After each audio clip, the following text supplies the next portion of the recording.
Ferrari went from being Mercedes' closest competitors to barely being competitive in the midfield.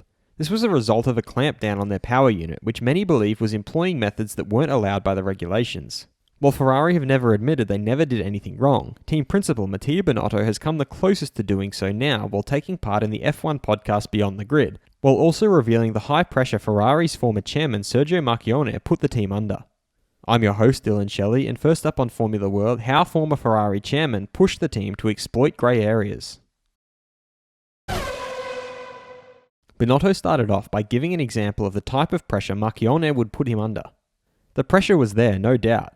That was the most difficult thing dealing with him. The pressure was such that you had always your mobile phone next to you day and night, because if he was sending you a WhatsApp, you had to reply within 30 seconds.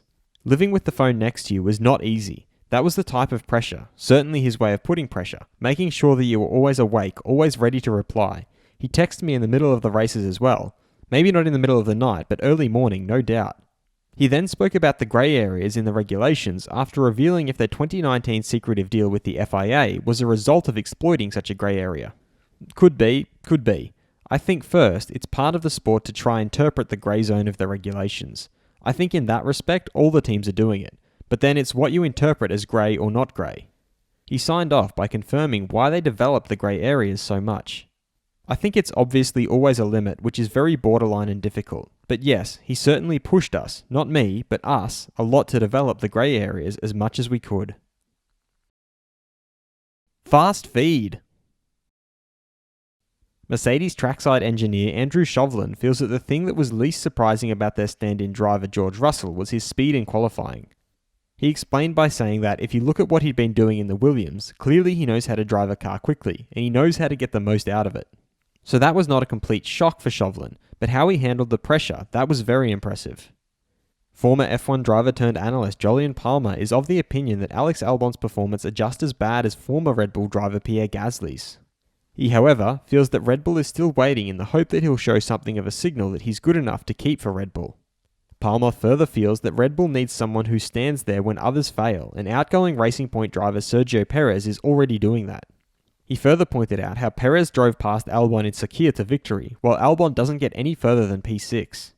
And that if Red Bull wants to be taken seriously as a title contender in 2021, they need to take out the driver who hasn't performed for a long time. Mercedes' Valtteri Bottas didn't feel like there was a massive responsibility to help George Russell out to get the right setup on his car before the Sakhir Grand Prix. Mattia Binotto thinks that they do have a clear leader on the track in Charles Leclerc, and they have the commitment as a whole organisation to build another winning team. Leclerc, meanwhile, stated they shouldn't have too much high expectations, but on the other hand, he feels confident it will be better than this year. 2019 F2 champion Nick de Vries has stated that Russell's performance last week has unfortunately also showed that the difference in machinery in Formula 1 is just significant at the moment.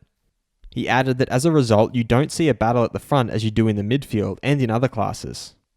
Former F1 driver Robert Dornbos is of the opinion that if Red Bull doesn't move on to 2021 with a strong teammate for Max, they will be making a bit of a fool of themselves.